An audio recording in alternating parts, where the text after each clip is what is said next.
Watch this.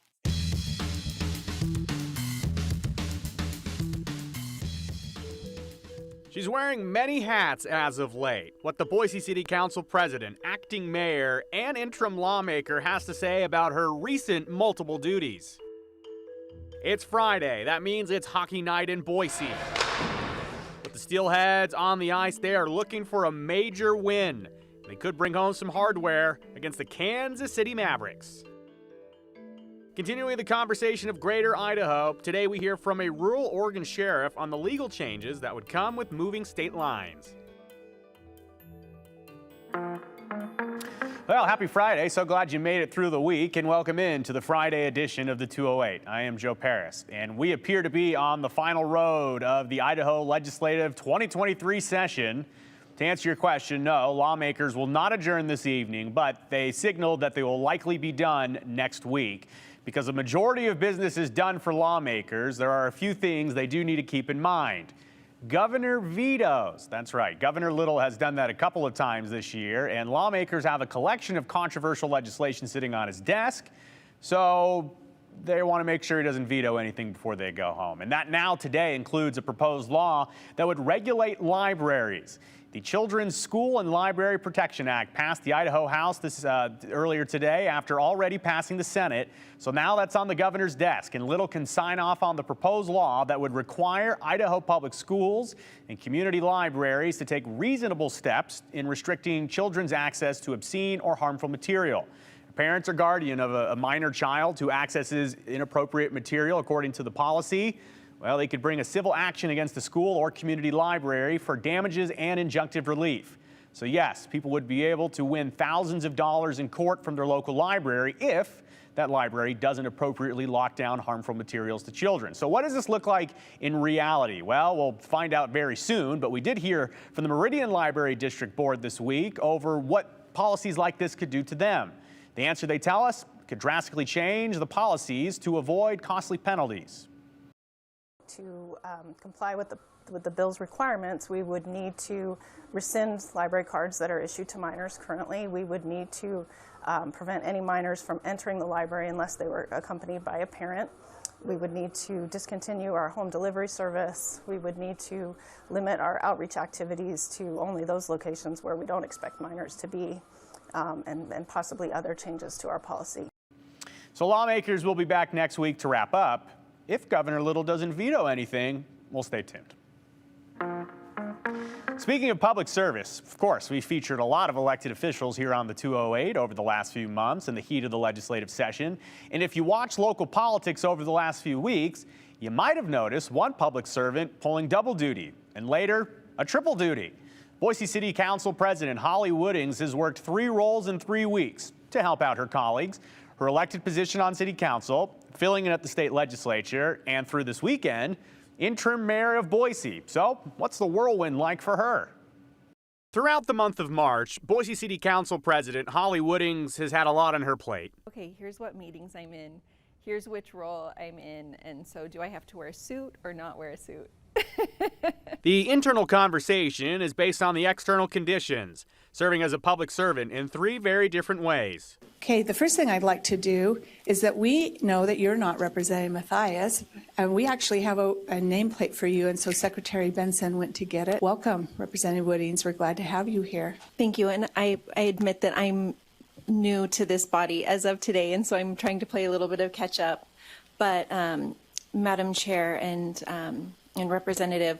For a run in March, Woodings was back in the state legislature where she used to serve, filling in this time for Boise Representative Chris Mathias. Representative Mathias had reached out to me well in advance, asking if I could fill in for a few days during March for his children's spring break.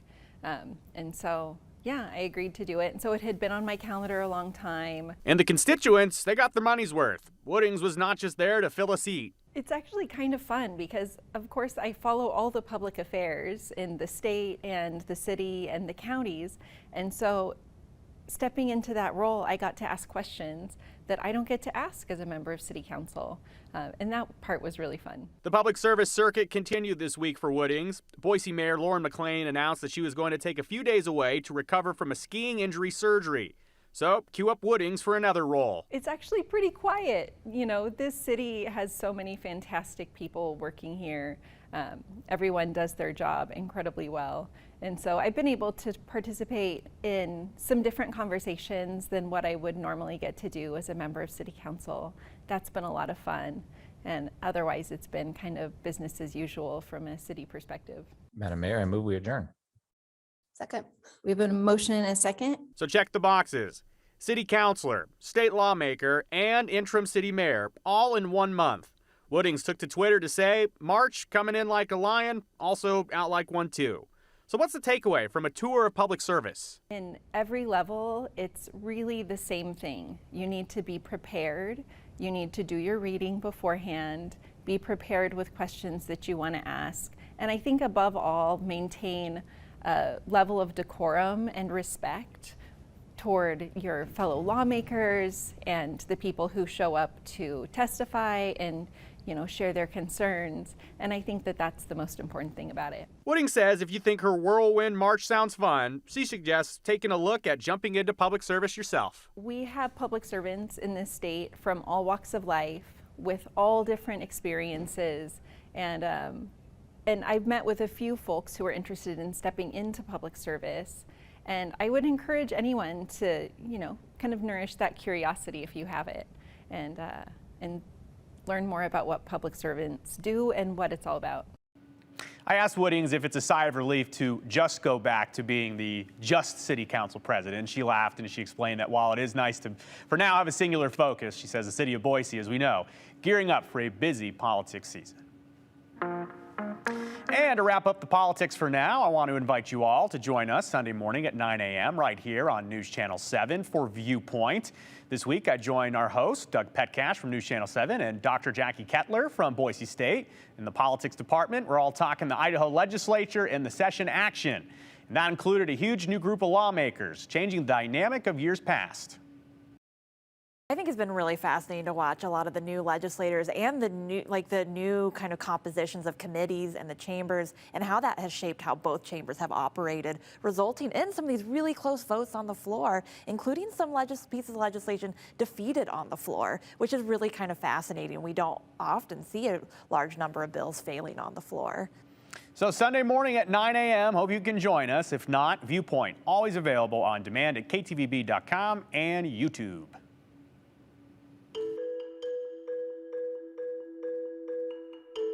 It's Friday. You know what that means. Steelies are in action. ICCU Arena will be rocking tonight. We caught up with the voice of the Steelheads ahead of their weekend matchup where they could pick up a major piece of hardware. Speaking of hardware, maybe the hardware in your pocket, your phone. You can send us a question, comment, or concern via text message. Keep them quick, clean, and clever. And you can text them to the number on your screen, 208-321-5614. And you please include your name and hashtag the 208. And stick around. We'll have some of these live at the end of the show.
Well, it's hockey night in Boise. The Idaho Steelheads have a lot in play tonight. Playoffs only 8 games away, and Idaho is in a position to make a championship run. Tonight, team is turning the clock back as a part of the special celebration of the team's 25th year on ice in Boise. Voice of the Steelheads, Cam McGuire, he fills us in. Paying tribute to the original logo, the Bonk logo, which the team jerseys from 1997 to 2006. Idaho wore them on Wednesday night, and they were a real hit around the arena. And another record that the Steelheads are looking to cross off here tonight is becoming season champions. The Brabham Cup is in the building, and Idaho needs a win here tonight, and they also need a regulation loss by the Cincinnati Cyclones as they take on the South Carolina Stingrays at 5:35 p.m. So it's another game where there's a lot on the line in terms of record watching, and it will be the second time that the Steelheads are able to pick up the victory here, that they would be regular season champions. So the special throwback jerseys will be worn for the games tonight and tomorrow, and they're available for auction as a part of a charity deal. And it's only an online auction on the HandBid app, and the bidding, it's already open, closes on noon on Sunday. And the Idaho Steelheads website, it has all you need at the link there. And the proceeds from the auction, they all go towards the St. Luke's Health organization and St. Luke's jerseys auctions. They began during the inaugural season, 1997-98. And since then, a total of $566,634 has been raised by you, the fans at home, the generous community. Now, over on the ice, again, major weekend ahead, and goaltending will be the key. And goaltending for Idaho has gotten them into the national spotlight this week. If you haven't seen the clip that we're about to roll, get close to your TV. Cam McGuire breaks it down for us.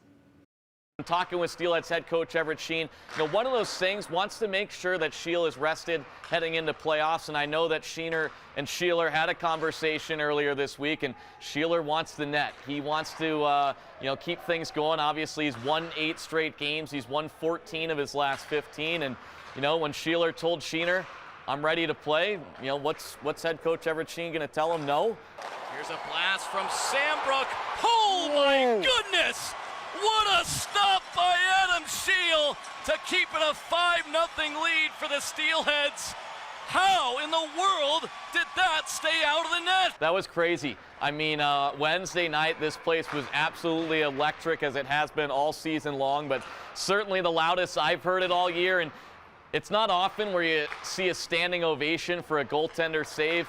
Not only was it a standing ovation, but that thing carried on for quite some time, and obviously gaining national attention with that glove save across various social media platforms, including Spit and Chicklets, TSN up in Canada picking up as well. And I would say the save of the year, not only in the ECHL, but probably across professional hockey. Simply put, that save is absolutely incredible. If you need it again, go to the Idaho Steelheads Twitter page. But anyways, puck drop tonight, 7:10. We'll see you down there.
What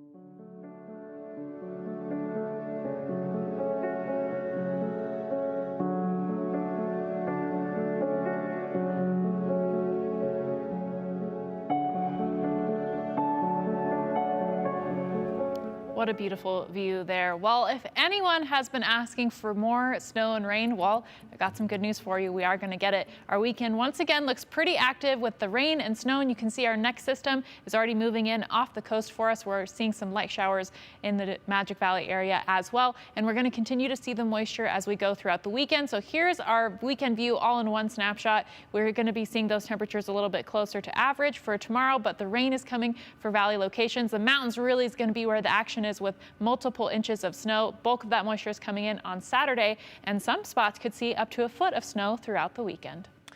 Thank you so much, Sophia. All right, we are continuing our week-long look at Greater Idaho, the movement to move the border and make Idaho bigger and make Oregon smaller. Lesser Oregon, I suppose. Now today, let's talk law and order in Eastern Oregon, specifically Grant County, where the sheriff there says that one-size-fits-all laws passed by big cities, they don't work. And the former U.S. Attorney for Oregon warns all of us it is dangerous to dismiss those who live in our rural areas. In part 4 of this series, our sister station in Portland traveled to Grant County to talk about legal changes that would come with the movement. Here's Pat Doris from KGW's The Story. Here on the bluffs above John Day, the wind howls, and it seems like you can see for 100 miles. It's gorgeous. There's no tall buildings, there's no city congestion. Everything is different. And one thing that I'm hearing from people out here is that they resent being forced to live under the same laws and rules that may work for the city, but don't work out here. That feeling's been around for decades, but more recently gave birth to the Greater Idaho movement, which promises to do something about it. 11 rural counties so far have voted to begin serious talks about moving the Idaho border so that it would cover them, take them away from Oregon, and let them live under Idaho's more conservative values.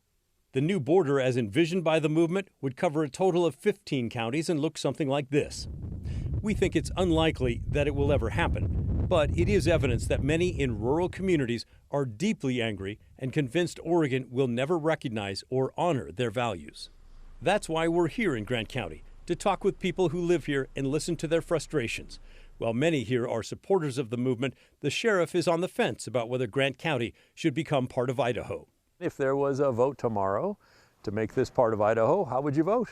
I still don't know. The jury is out on that. I think I'm fairly informed on it, but I don't know if I would be part of a better thing, or we'd end up right back where we are. And I think we've kind of talked about that. Can you tease that out a little bit more? Because when we were talking about it, we weren't getting to that part on camera. Sure. So my concern is Idaho going to change with Boise, and we be right back in the same place we already are perceived to be? And will they want to get rid of us at some point? You know, it was a bad take, or are we going to want to get rid of them? I just don't know if it's going to be best for both of us. But the sheriff is as frustrated as anyone when it comes to statewide laws passed by voters in the urban counties that impact lives here. Measure 110, for example, which decriminalized user amounts of drugs. During the 2020 vote in Grant County, the measure was voted down, with 2,811 no votes and 1,626 yes votes. However, in Multnomah County, where the measure began, it easily passed with 333,042 yes votes and 115,034 no's. From my side of the view on 110, and I've voiced my opinion before, it's an epic failure. Measure 110 has, from my observations and who we're working with and dealing with, it has not been beneficial. Like many in law enforcement, Sheriff McKinley is frustrated the measure is all carrot and no stick, that there are no consequences now for drug use and no incentive for users to stop. Do you think there's more drugs in the county because of it? Absolutely. And more people using? Sure. Hard to quantify, but I believe what I see out there, that's accurate. And I think on one of the outtakes of that is our mental health calls that we're getting also. Drug-induced psychosis, different drug-related issues that are affecting the mental health. And we're seeing more and more of that. And it's hard for the treatment provider to help them if they show up at the hospital and they're under the influence, because they need to be sober for them to be able to help them. And now the tool of getting them into jail on a crime for the possession and actually using that as the stepping stone to get them to get help is gone. I can't even have them here, get them sobered up. They go see a treatment provider sober, and usually they do that while they're in custody. That's ended. And if you have people who are psychotic and maybe can't be restored, as they say, there's probably not much room in the state hospital. No, and it ends up being a revolving door, and we're trying to find beds for people and spending hours of our time sitting with them because they're completely out of their minds, trying to get them secure till they get to a facility, and it's just a complete waste of time. Now, you might think that ignoring the rural counties is fine, but Oregon's former U.S. attorney says it's not. It's dangerous. That I, grew up in rural settings in Washington and Idaho, and I get it. I understand why there's this anti-federal government sentiment. Billy Williams was the top federal law enforcement officer in the state of Oregon from 2015 until 2021. He dealt with the takeover of the Malheur National Wildlife Refuge by Ammon Bundy and his anti-government followers in January of 2016. It happened right next door to Grant County. I dialed him up for a Zoom call as I wondered about the danger posed by the overwhelming feelings many have in rural Oregon that the people controlling the state in the big cities do not care about them. With this divide, and if it continues to grow, does that create fertile breeding grounds for these anti-government groups? It absolutely does. And look, the Bundys and their followers and other far-right extremists love these opportunities because that's where they inject themselves. Ammon Bundy and dozens of armed occupiers took over the Malheur National Wildlife Refuge and held it for most of January as a protest against the federal government. Bundy was eventually arrested and a member of his group, Lavoy Finicum, killed on January 26th as they drove from the refuge to a meeting in Grant County. They had planned to meet with the sheriff at the time, Glenn Palmer. For Williams, the former U.S. attorney, it's a reminder that the feelings generated by the urban-rural divide could easily lead to violence. Extremists thrive for those days of extremist engagement, right? They want those awful things to happen because they don't care about people. They only care about their own perspectives, and I could see this leading to something like that, whether it be Waco or Malheur or anything else, or more gun violence, going on. Somebody who's just an extremist or somebody who has some mental health issues and they find themselves in the possession of a gun and open fire. We don't want that. We don't need that. Back in Grant County, the new sheriff, Todd McKinley, is also aware of the danger. But despite the lack of political clout his rural population has in the rest of Oregon, he is hopeful that things will get better. Some of us are in this fight for the long haul, and that's why we're still here. We still have hope. Well, if you missed any of our coverage on the Greater Idaho from Eastern Oregon, check out KTVB.com for all 6 parts. And yes, I'm looking at your comments right now, so we'll get to those here in a minute. We'll be right back.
All right, well, let's take a look at the Comment-tron 7000 to put this week to bed. This person says, how does a city council person get to take the place of a state elected representative? When they were not elected to the office, can the average person take the place of a state elected representative? From Teresa. So a good question. When you have these fill-in situations, they're usually pretty specific and they're usually arranged ahead of time. The reason that Representative Mathias probably called on Holly Woodings to kind of fill in for him at the state legislature this month is because she had served there before. She's really familiar with the way the processes go. But in terms of people subbing in for other people at the State House, we've seen relatives do it. We've seen, sons or spouses. So it does happen sometimes. Just something we thought was pretty interesting here. And then this person says, maybe Eastern Oregon should form a new state called East Oregon, better than changing Idaho. I'll tell you this, we saw all your messages on Greater Idaho. Most of you said you are not in favor of it. All right, we'll see you Monday.